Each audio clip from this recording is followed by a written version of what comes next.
This KFAN podcast is sponsored by Builders and Remodelers, exclusive Twin Cities provider of Elements Windows. Get the highest quality windows at unmatchable value. Visit buildersandremodelers.com for more details.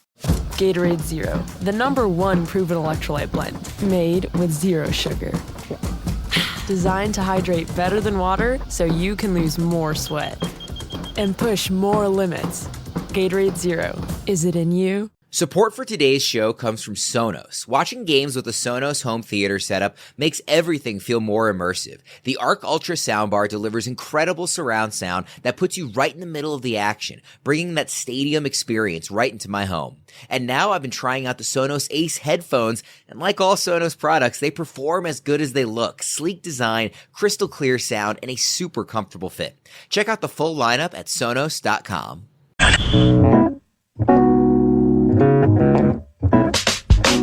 It's the Lynx taking on the Washington Mystics tonight at Target Center. Tip-off at 6:30. You'll hear it right here on the Fan following Bumper to Bumper. You can catch every play, every bucket, every big moment right here on the Fan or the Lynx station on the free iHeartRadio app.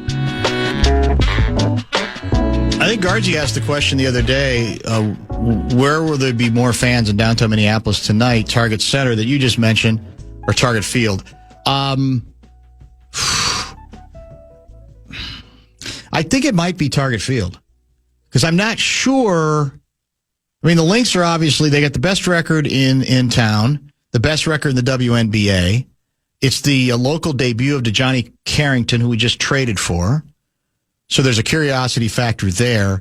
But I also think there's enough people who've already bought, no matter what they think, had already bought tickets for tonight's Twins game. And by tonight, hopefully it's not going to be quite as beastly as it is now. It's a Friday night. Want to get to the ballpark. We like the ballpark. So we'll see. I do think it will be interesting watching going forward, as we talked about the other day, what in-house attendance, not tickets sold, but in-house attendance is the rest of the way. And it should be minuscule. It really should. But people make their own decisions on exactly what they want to do and how they want to do it. No question about that. Where was I? I had a couple of other. I never really got an answer to which animal is more dangerous, a wounded gopher or a wounded badger. I thought it had to be a badger, but that's just sort of a guess. I'm not a great animal mind in that regard, so I'm hoping we can get maybe we can get some input from Fan Outdoors. We could do that. I did see a text from 218 guy saying a badger is a scary animal and can take down a lion. I've seen it on Animal Planet. Oh, come on. So must be true. A lion? A badger took down a lion? Yeah, Dan Campbell, eat your heart out. Man, yeah. That's aggressive. That's extremely aggressive. Question: do we have anybody out in our audience left who cares about motion pictures? That's what they used to call movies. Now they call them movies. I like saying motion picture better. I like saying it was a good picture. Even though obviously it's not a single image, it's a movie, it's a motion picture. I ask because somebody the other day offered up a list that was a little bit off the beaten track. I kind of like this list, a little different than some of them that you get. And the premise is basically name some motion pictures that actually improve upon the book they're based on. Because often the book is better. Obviously, things could be fleshed out more in a book. I guess this goes back to how many readers we have left in our audience as well. That's a big question. Once upon a time, we had a segment on this show called Dr. Dan's Book Corner. Maybe it's time to bring that back. We'll see. We'll take that under consideration. But here's the list as suggested by one website. I guess this was written by Annie Lowry, staff writer, but I don't know if this might be The Economist, but I'm not sure. Here's her list of what she says is films that are better than the books they're based on. She starts with Jurassic Park. I'm not saying that the Michael Crichton novel Jurassic Park isn't great, because it is. The Folly of Man, The Chaos of Progress, the finding out the dinosaurs, God, the dinosaurs. But in 1993, Steven Spielberg took this promising genetic code, selected the fittest elements, spliced them with Hitchcock, and adapted them to the cool dark of the multiplex. The result is not just a great movie, it is a perfect movie. I think that's maybe giving the movie a little more credit. I'm a big Jurassic Park guy. I think Giovanni saw it when she was 2.5. But this writer believes the story is tighter in the movie than it was the book. Others on her list: The Talented Mr. Ripley, book written by a very famous author named Patricia Highsmith, wrote, as she writes, eminently filmable novels, none more so than her oft-adapted The Talented Mr. Ripley. That's actually a different person's. I guess different people are nominating their pick. Another suggestion: The Devil Wears Prada. At first glance, the 2006 film The Devil Wears Prada seems to make only cosmetic changes to Lauren Weisberger's fizzy novel about a young woman trying to break into New York's publishing industry. In the movie, the protagonist, Andy, is a graduate of Northwestern, instead of Brown. Her boyfriend is a chef, not a teacher. But the movie's sharp screenplay elevated the material past its breezy, chick-lit origins. Social Network, also nominated as better as a film than the book it's based on. Clear and Present Danger, that's one of the Tom Clancy movies, starring Harrison Ford as Jack Ryan. Clancy wrote the book, Clear and Present Danger. They believe the movie was better than the book there as well. I think there might be one more on my list. Let me see if I got one more page. No, that's it. Give me some suggestions there. I think it's an interesting subject. Movies that you think, of course, you had to have read the book, obviously, in order to make the comparison, in addition to seeing the movie. But give me a couple of ideas for, because again, I tend to think it's rare. It's not like I don't come away from some films based on a good book and say, that's still a well-done movie. They missed a lot of stuff, but it was pretty good or very good. But rarely do I end up saying the movie's better. I usually do go back to saying, the book is just, it's more intricate. There's more there. The characters are developed because you got more time, unless it's a short story. For the record, Dan Minnesota is going to do some research for us on the George Thole quote. I think he said he's at the grocery store right now. I'll look for the quote when I get home. He's very good about finding stuff like that, especially on the fly, the unofficial sports historian of the Bumper to Bumper program, writer of many outstanding sports books as well, including The History of Heartbreak. I was honored to write the foreword to that book. It's basically a book version of the Calendar of Calamity, with a lot of, again, because it's in a book form, you got a chance to go in a lot of different directions, right? That maybe you can't necessarily when you're just talking about the movie. The Bradshaw and Bryant KFAN text line is open right now, waiting for your suggestions on this controversial subject. 646-86. 646 is the number. Goessling at the bottom of the hour to help us preview the Vikings preseason opener, which, for the record, is a 3 o'clock start tomorrow. 1 o'clock pregame, despite what I said very early in this broadcast. I'll continue to try to correct that as often as possible. Somebody brought up, by the way, how expensive is it? Let's say you wanted to rent an airplane that then would brandish a sign over Target Field. Could that be a step that somebody with some ways and means takes. You know what I'm saying? Have you ever seen, I know what you're saying, where it drags behind Drags a sign. Exactly it. How about we go one step further? You ever see like a Skywriter? Oh, those are even better. Yeah, those are great. Yeah, pole ads out. Well, the problem is through the sky. It would have to be early in the game because the sun's going to go down. Unless there's some of those that glow in the dark. Maybe there are in 2025. That'd be even better. That'd be an effective fireworks display, would it not? How about a fireworks display that lays out the letters, "Go away, pole ads. We're done with you. Good riddance, pole ads." That would be how dramatic. That'd get some coverage too, wouldn't it? I think that would get an awful lot of... Gatorade Zero, the #1 proven electrolyte blend, made with zero sugar. Designed to hydrate better than water so you can lose more sweat and push more limits. Gatorade Zero, is it in you? Life moves fast. A new home, a new baby, a new chapter. But without an estate plan, your future's still vulnerable. With Trust and Will, you can name guardians, start a trust, create healthcare directives, and more. All online in about an hour.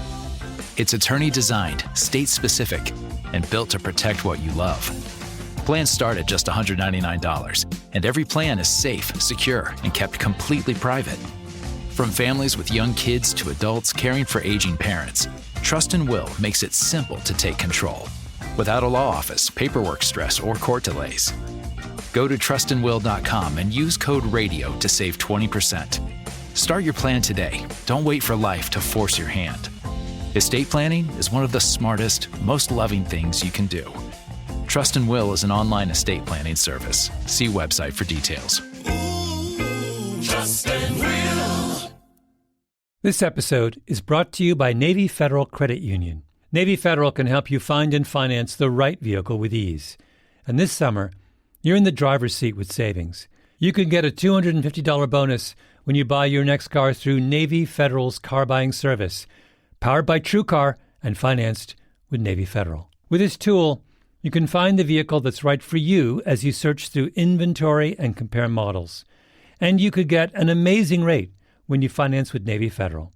Navy Federal strives to support all active duty, veterans, and their families to achieve their personal and financial goals. And this partnership with TrueCar is one of the many tools Navy Federal uses to help its members. Make your plan with Navy Federal and TrueCar today. Navy Federal Credit Union. To qualify for the $250 bonus, car purchase and financing must be completed by September 2nd, 2025. Terms and conditions apply and are available at NavyFederal.org/TrueCar. Credit and collateral subject to approval. Navy Federal is insured by NCUA. Shout out to Sonos for supporting today's show. At home, whether I'm watching Monday Night Football or I'm flipping between all the games on Sunday, sound quality matters. And this is where Sonos comes in. Their speakers bring your sports experience and entertainment to life. So whether it's in your own home there or you are out streaming music wherever you might be in your headphones, Sonos is the company for you. Sonos makes it easy to bring all your entertainment into every room in your home with their home theater speaker system. It's amazing. You want to feel like you're in the game, every crowd moment, every hit. Sonos speakers, that's the way to do it. Home theater cinematic sound, you want to bring those films to the next level. Guess what? That's how you do it. You got the Ace headphones too. Amazing sound quality with crystal clear highs and powerful bass. You don't just hear the content in those headphones, you feel it. Trust me, I've got a pair. I know what I'm talking about. And you get up to 30 hours of battery, 3 hours of playback with a quick 3-minute charge. It doesn't get better than that. So if you're serious about great sound for football, podcasts, or music, you've got to check out Sonos. Visit Sonos.com to learn more and explore the full Sonos lineup. Covered. Get ready to laugh out loud. Gabriel Fluffy Iglesias is bringing his comedy tour to Treasure Island Resort and Casino live September 6th and 7th. Don't miss out on your chance to see one of the world's funniest comedians. Get tickets today, TICasino.com.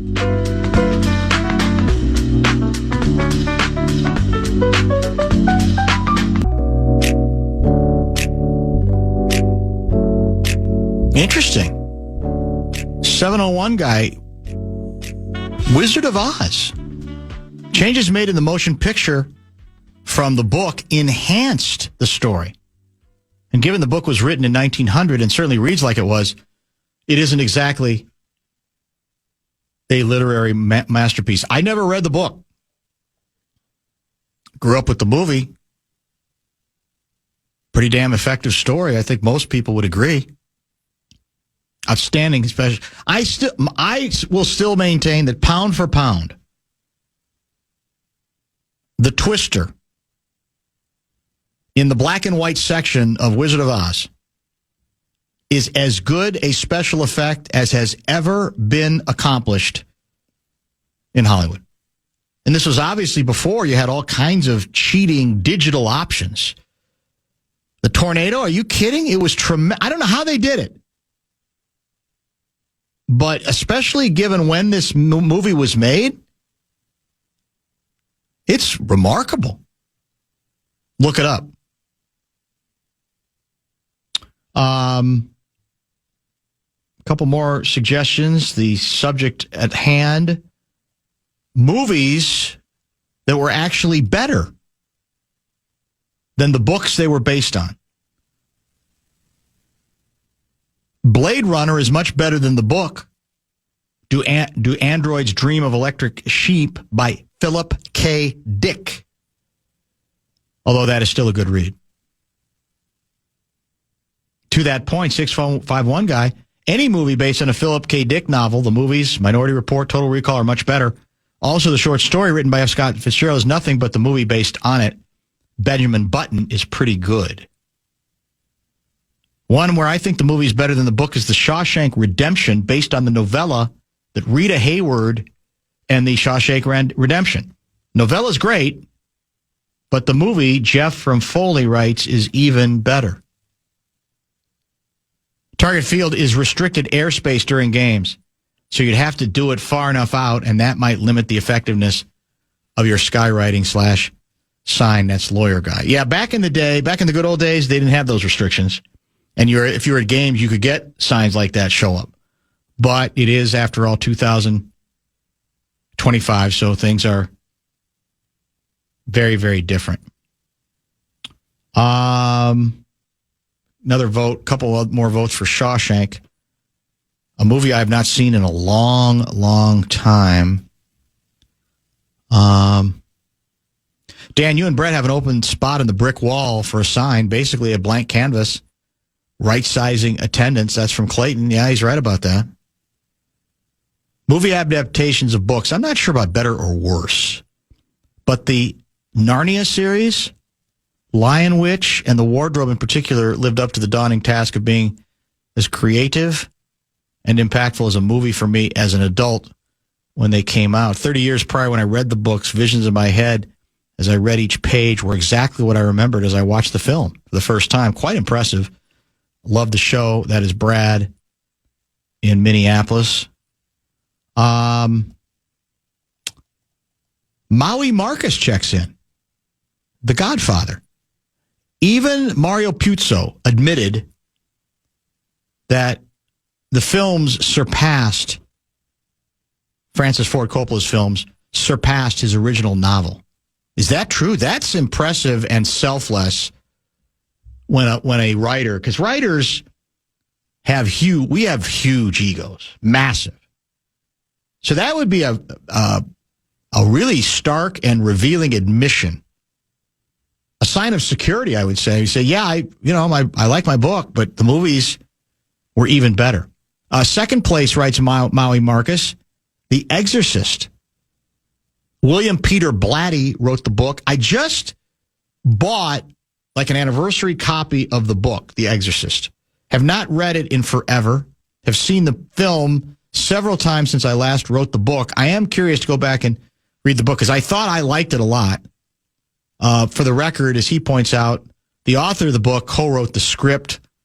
So sometimes that can bring added effectiveness because that's the writer who knows the story. Makes some sense. Stephen King. Well, that's pretty broad. Stephen King's written a lot of books. Are you saying all Stephen King movies or I should say books, the movies based on the Stephen King books are better than the books themselves? Interesting. Another vote for The Godfather from Quiet Ass Fan Guy. Jaws is offered up. I think the Jaws book was pretty good. And there were a couple of elements to the Jaws book that were not captured in the film. He also nominates The Godfather and a film called The Princess Bride. You won't find a bigger Jurassic Park fan than me, writes Greg from Woodbury. There's no way the movie's better than the book. The actors in the movie were perfectly cast. That's one of the reasons behind the movie being so good. I have read the book. And honestly, I can't say I thought it was good, and I thought the movie was good. The movie was effective more than anything because it sort of introduced a whole new concept, right? Whole new genre to the bit. Also another nominee, No Country for Old Men. McCormack McCarthy, is it? What's the name of the writer of? Will you look up the writer of the book, No Country for Old Men? I think it's Cormac McCarthy. You are correct. I enjoyed the movie over the book. I never read that book. I've read a couple of his other books and enjoyed them. That's a good movie, man. It's a weird film. But it is, you want to talk about a perfectly cast motion picture. Starting with Tommy Lee Jones. Are you kidding me? I think that may have been one of his greatest roles. And it's creepy, extremely violent film. But I had never read the book, but a couple people have nominated the same thing. So they had read the book. They think they also agree that the movie might have surpassed it. That's an art, too, is it not? The art of being a screenwriter who can capture the essence of a good book. I mean, that's gold, and that's why those folks, I think, get paid very handsomely. It's always a job I've aspired to do, but it seems so intimidating. It seems like it'd be so difficult because, again, you got less time. You got to move stuff fast. You have to learn sort of the art of establishing certain things in, 7 minutes that might take 70 pages in the book. But that's quite an art. Those who do it, that's why they're in demand, because it's a very difficult trick. Striptease the movie with Demi Moore is way better than the book. I enjoyed the film. It's wacky. It's funny. It's decadent. It's satirical. But I think Striptease, I think the book was, I would say the book was better. And one last one, John Grisham's book, A Time to Kill. Extremely great read, but the film's version played with the attorney played by Matthew McConaughey presenting his closing argument as one of the all-time best performed and most emotional scenes in my movie watching history. The entire movie was a powerful representation of a wonderful book, but that exceptional closing argument is unforgettable. That's from North Dakota guy. Did I hear you chuckle about? Did you find one that's interesting?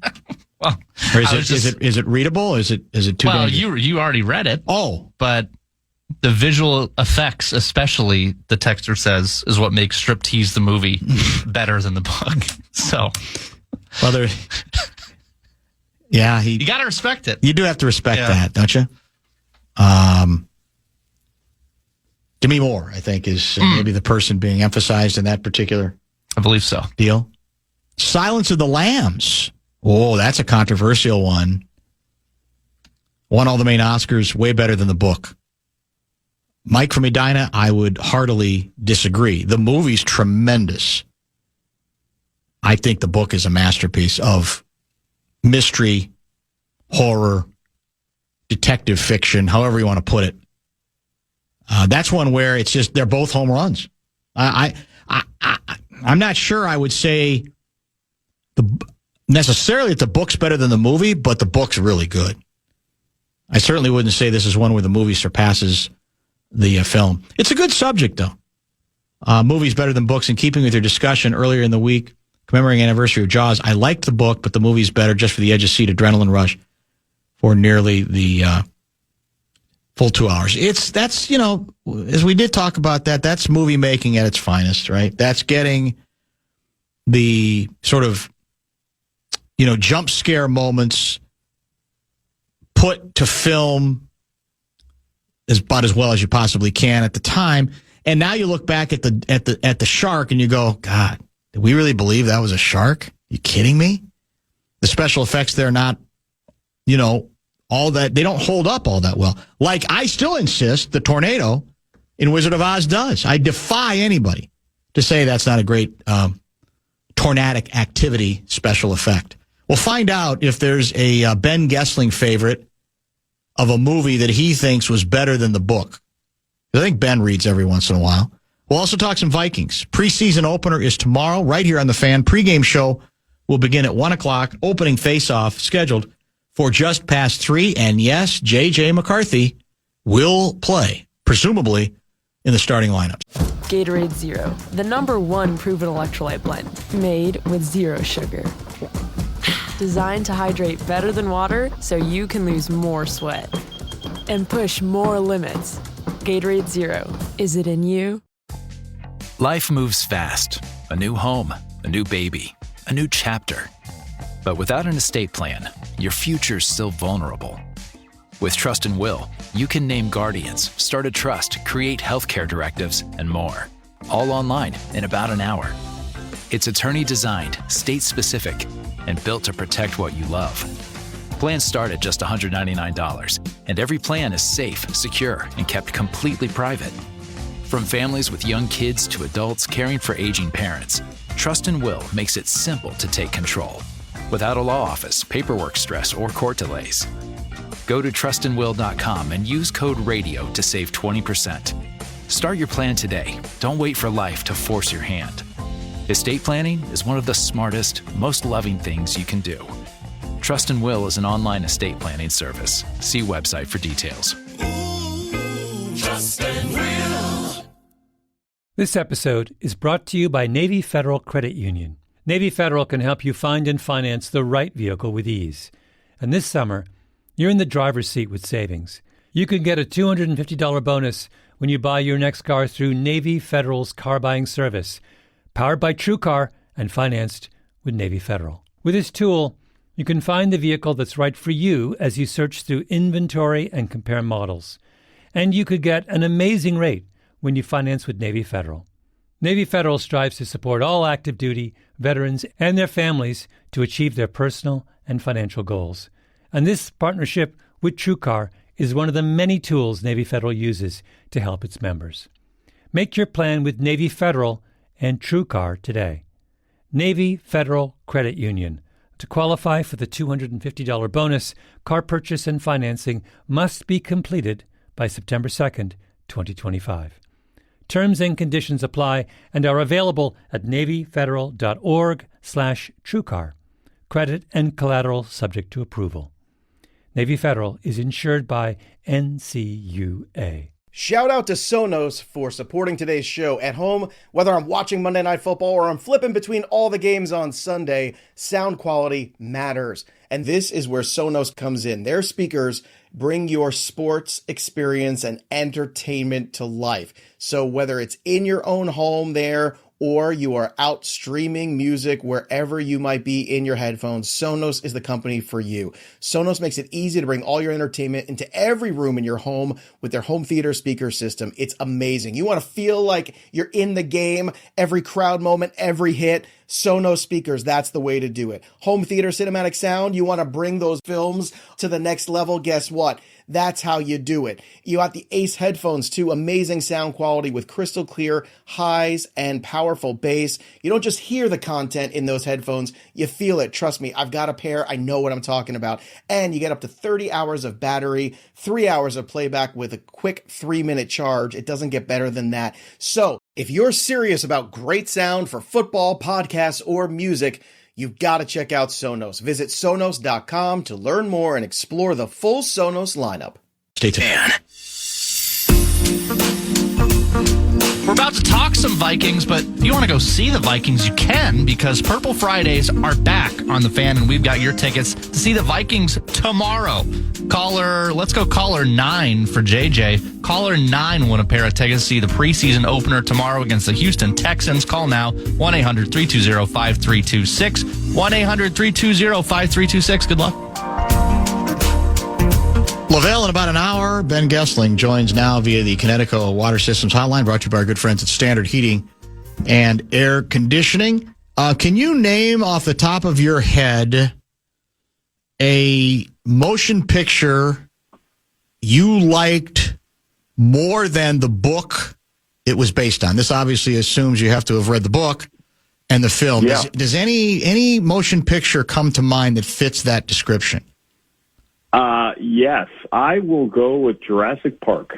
Interesting. That's the first one that comes to mind. I think I saw the movie first. I read the book at least once as a kid. Yeah. Mm-hmm. And the book was very good as well, but that movie is it's so. I mean, Spielberg obviously takes it to the big screen, but I think it's aged as well as any blockbuster that's out there. My buddy David McCoy, formerly of WCCO, is a Jurassic Park superfan to the point where he has the Jeep Wrangler from the movie. Yes. So I get some of this probably running off from him. Yes. But I would say Jurassic Park. It has been nominated. In fact, in the list that I think the publication was The Economist. I can't remember. They had a list. And one of the writers, they picked like 5 writers to pick for each of them their best personal example. And one of them was Jurassic. I thought they were about equal, although again, I grant what Jurassic seemed to open up in terms of possibility, right? Visually, in terms of that kind of film, was like a whole new world. And I remember the anticipation when the damn thing came out. It was absolutely unbelievable. And as hi-fi guy, to have that then eventually via something called in those days a DVD with the surround sound system I had. You kidding me? With the thumping bass of the Tyrannosaurus Rex, the foot coming down on the ground, that was like as the water shaking. Yes. Oh my God, that was like life changing. The whole experience. There's no question about that. So that's a good one. That one is like the newer ones when they're so CGI. I don't get into those as much. It's so cartoony. For whatever reason, maybe it was because I was 10 and it just seemed bigger, but that one seems like tactile enough to make you think this is not crazy that this could actually happen. I mean, it probably is, but I feel like it had a little more of a 3-dimensional physical element to it that made it seem a little more real. I think that makes some sense. If you have football questions or movie questions or book questions for Ben Goessling, hit the Bradshaw and Brian KFAN text line at 64686. Vikings preseason opener on the Fan tomorrow. Will begin at 3 with the usual 2-hour pregame. Are you part of the pregame crew again this year, Ben? Yes, I Excellent. am. I'll be on about a half hour before kickoff. Perfect. That's good. You've been doing that for a few years now. So I think you've already offered via StarTribune.com some things to look for today, or I should say tomorrow. We all know McCarthy's playing.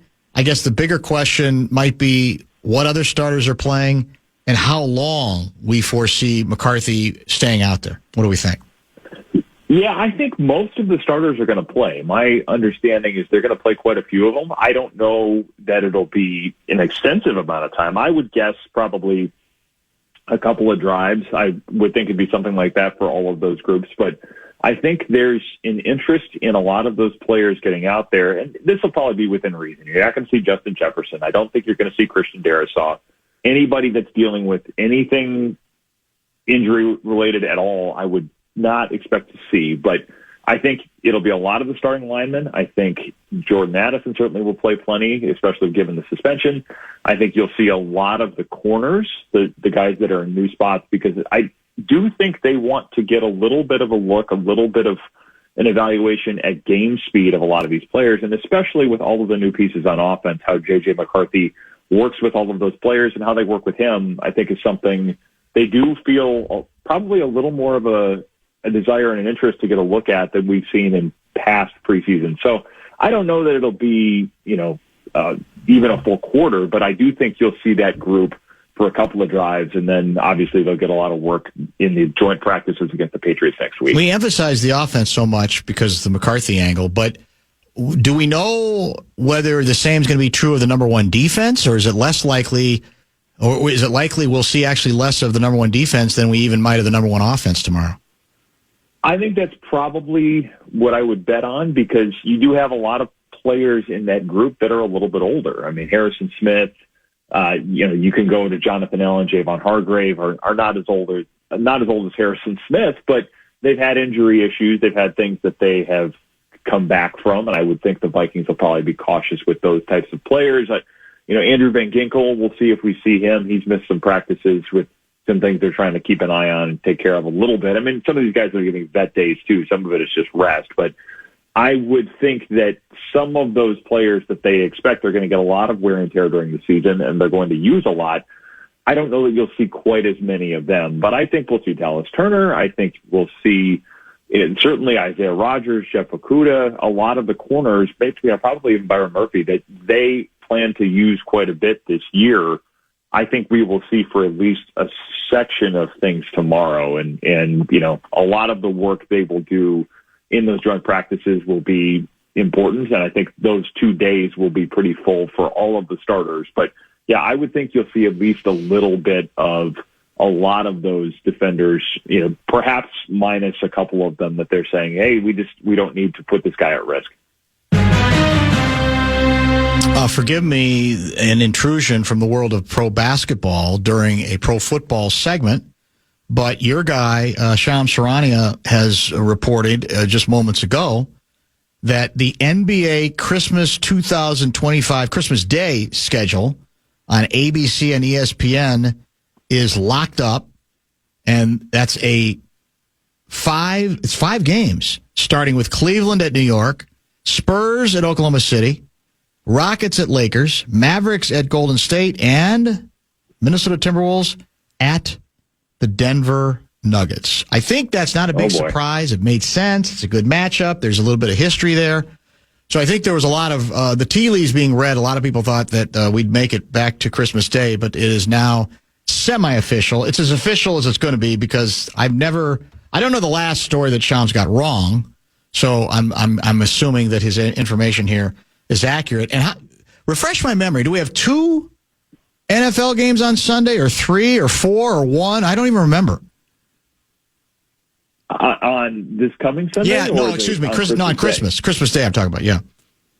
I believe it is 3. I think Netflix has the 2. Okay. And then I think there's one maybe that night. But the Vikings play at 3:30 that day. So depending on the timing of the Wolves, there'll be a little bit of a sports doubleheader in town. Interesting. On Christmas Day this year. I completely forgot that we're on that day as well. It's exactly it.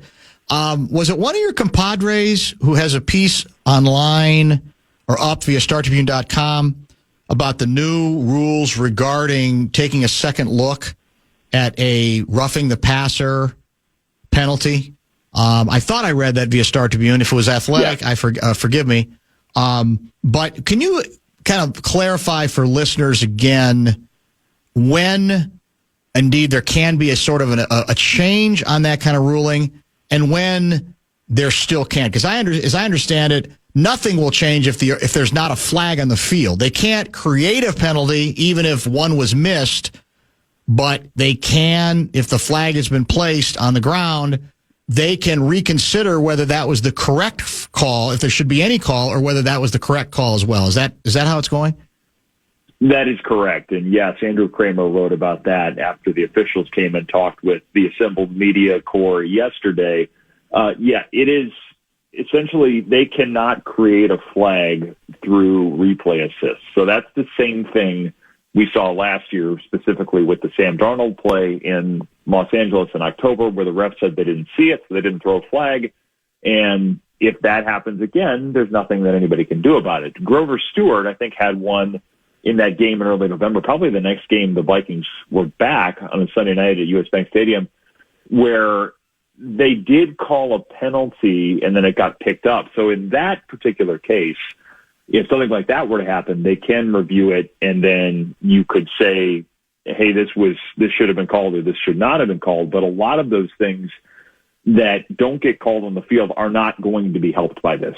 I don't think they want to be in the business of superseding the officials, something the officials didn't call on the field. And I'm sure that there's discussions between the NFL referees union and the league about those things too. I mean, everybody is trying to say how much is my job is going to change because of technology. So I understand if that is part of the thinking where that would be the case and why the refs would be saying, you know what, we need to look out for ourselves here too. But it is remarkable every year. Everything gets more detailed. Everything gets a little more intricate.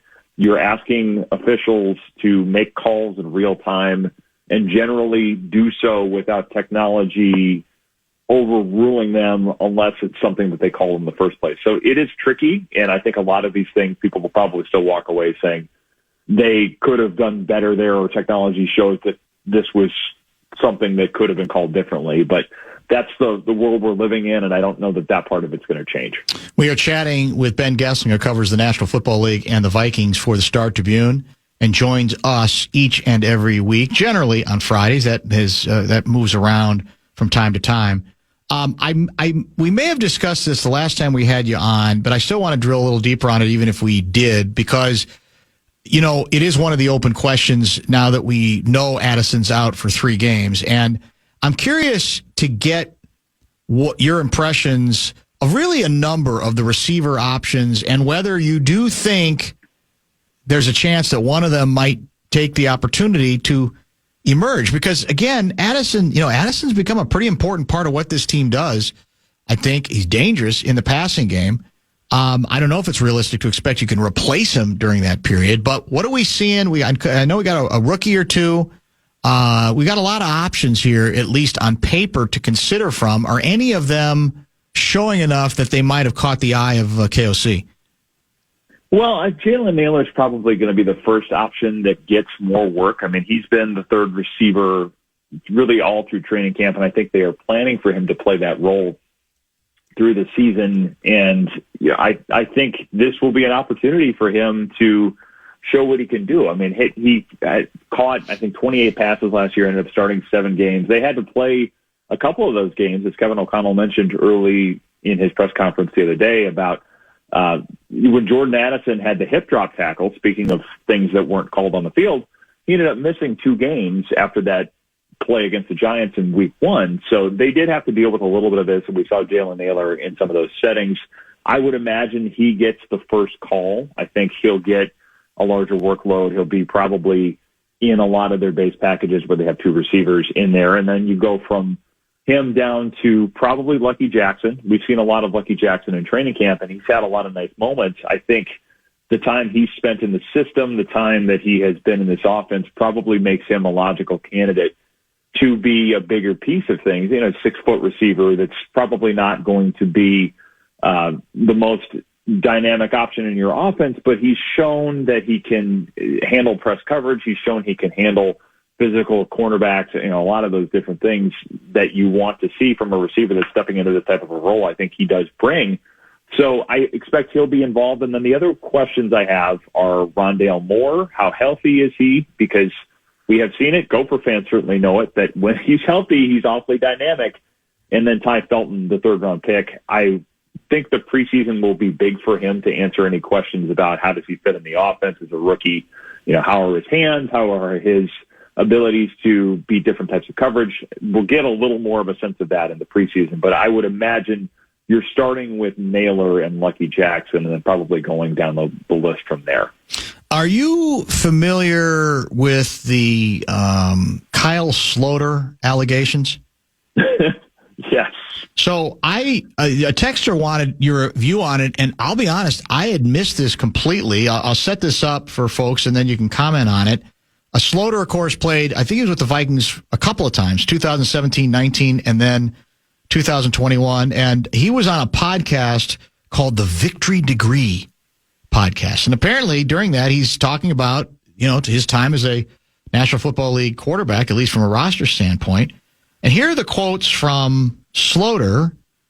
I pride myself on the fact Well, it basically says that the previous Vikings front office sabotaged him. I pride myself in the fact that I've never questioned the plan. I did things my own way at times, wasn't always compliant with the way that a backup QB probably should be, which led me to probably being out of the league and not getting opportunities certain places. I was told when I was with the Vikings at one point that I needed to do less, that I needed to go out there and be worse in the preseason because it was creating an atmosphere that was not what they wanted. They don't want competition between a backup QB and a starter. They don't want any controversy. They don't want those things, especially when you have a lot of guaranteed money on a guy that is going to play no matter what. I've had people tell me that in order to make it as a backup in this league year after year, you have to play like a backup, and it just was never me. None of this makes a lot of sense to me, but what do you make of it, and what does it make you think about? Well, it is, I would say it's not the first time we've heard something along these lines from this particular former Vikings quarterback. I mean, obviously Kyle Floater was a bit of a preseason commodity for a couple of years. Yes. It became a thing. I mean, everybody would kind of talk about floater time in the fourth quarter, and he would come in and light it up in a lot of those settings. So a lot of this started because he'd play well, and then somebody would ask Mike Zimmer in a press conference, hey, Kyle Floaters look good. Is he challenging for anything? And Zimmer would, kind of in so many words be nice about it. And I think by the second or third time, he got a little bit annoyed. And at one point, he insinuated that a lot of the things that you need to do to run the offense, like getting the play in on time, getting everybody lined up correctly, they didn't feel like Floater was doing those things well enough to run the offense, at least with the level of fanfare that some of the preseason performances were giving. So a lot of their issues, at least as Zimmer put it in those press conferences, from my recollection, had to do with how he was playing in practice. And it didn't necessarily match up with some of the cavalier quarterback heroics in the fourth quarter of the preseason game. Yeah. So when those things happen, he's had a couple times where he's gone back and forth with people on social media, gone back and forth with Vikings, gone back and forth with, I think, even a couple of people who cover the Vikings at times about, where he fit in the whole thing. So he's had an axe to grind for a while. I don't know that he was a heartbeat away from taking the job from Kirk Cousins at the time. I do think the general point about backup quarterbacks lasting a long time, I don't know that it's playing like a backup, but teams do want backup quarterbacks to understand that part of their role is to support the starter. It's, guys that last a long time. I think Josh McCown is probably an example of this. Mm-hmm. Sean Mannion probably is an example of this. There is a value in saying, I know I'm the number two. I know that a lot of my job, or at least one way I can be helpful, is providing another vantage point, another set of eyes, another kind of sounding board for the starting quarterback and helping get him ready. So there is some truth to that in the way that teams want their quarterback rooms to function. I don't know that the Vikings were actively telling him to play worse to make everybody feel good about Kirk Cousins. I think there were some components of that whole thing that from my recollection, may not have been offered up in this particular podcast. Well, for the record, the other part of the money quote, the lies that were told about me by management at certain teams that I was at, I hesitate to use blackball because I don't like that term. There were things said about me that made people hesitate to take me on teams that were not true, that I had to do some damage control that we ultimately got through, but it altered the trajectory of my career. I think he's tilting at windmills a little bit because even if there might be, as you said, the possibility that maybe the reputation gets out that, man, he's a backup quarterback, but he doesn't realize that, and so he might be more of a pain in the ass than you're interested in. I could believe that, to your point, about playing the role.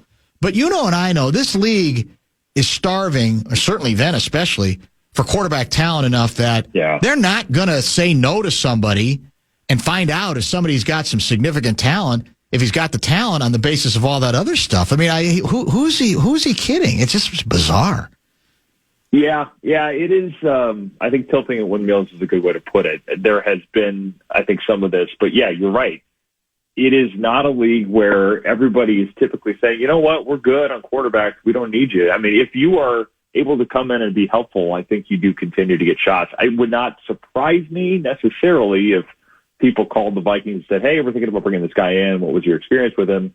And in that case, I wouldn't be stunned if, knowing Mike Zimmer and how candid he was when he felt like being candid, I wouldn't be shocked if he had communicated his unvarnished thoughts to a few people if he was asked for them. But, beyond that, I think it's probably a little hard to say that the grievance is terribly well established here. Yeah, I'm with you on that. A couple final thoughts from Ben Goessling, top 5 at 5, yet to come, and Lavelle will join as well at 5:30 this evening.